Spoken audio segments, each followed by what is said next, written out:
అండి ఈరోజు మన రెసిపీ వచ్చేసి ఎగ్ ఫ్రైడ్ రైస్ అండి. ఈ ఎగ్ ఫ్రైడ్ రైస్ని 5 నిమిషాల్లో ఎలా చేసుకోవాలో ఇప్పుడు మనం చూద్దామండి. ఎగ్ ఫ్రైడ్ రైస్ కోసం నేను 2 స్పూన్లు ఆయిల్ పోసుకున్నానండి. ఆయిల్ వేడైంది. 2 గుడ్లు పోస్తున్నాను.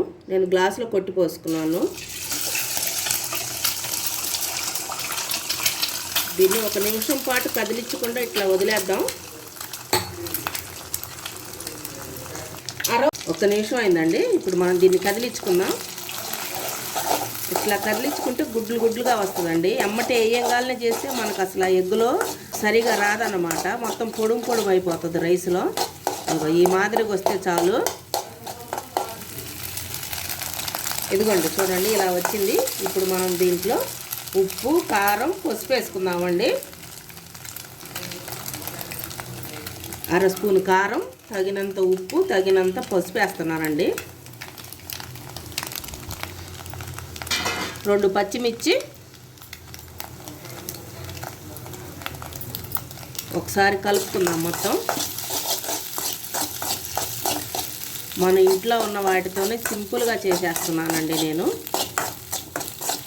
ఇప్పుడు ఒక 2 రెమ్మల కరివేపాకు వేసుకుందాం. ఇది మొత్తం సిమ్లోనే పెట్టి చేస్తున్నానండి.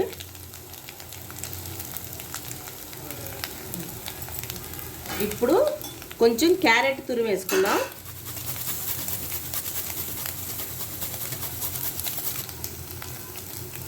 ఒకసారి కలుపుకుందామండి. ఇప్పుడు దీంట్లో మనం ముందుగానే వండి పెట్టుకున్న రైస్ వేసుకుందాం. ఇదిగోండి, నేను కప్పు రైస్ వేస్తున్నాను 2 గుడ్లకి. ఇంకా ఎక్కువ వేస్తే గుడ్లు చాలవండి. ఇంత రైస్ అయితే సరిపోతుంది. ఇప్పుడు మనం కొద్దిగా సోయా సాస్ వేద్దాం. 1 స్పూన్ వేస్తున్నానండి, సరిపోతుంది. ఇప్పుడు కలుపుకుందాం.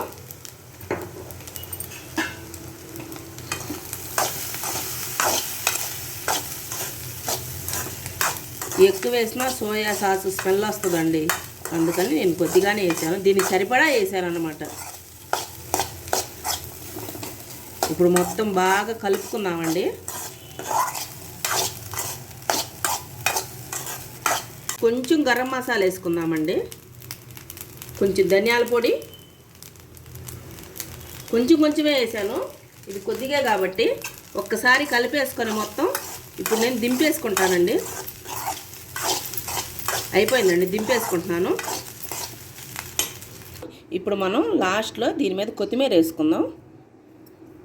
కొత్తిమీర వేసుకొని ఒక్కసారి కలుపుకుందామండి.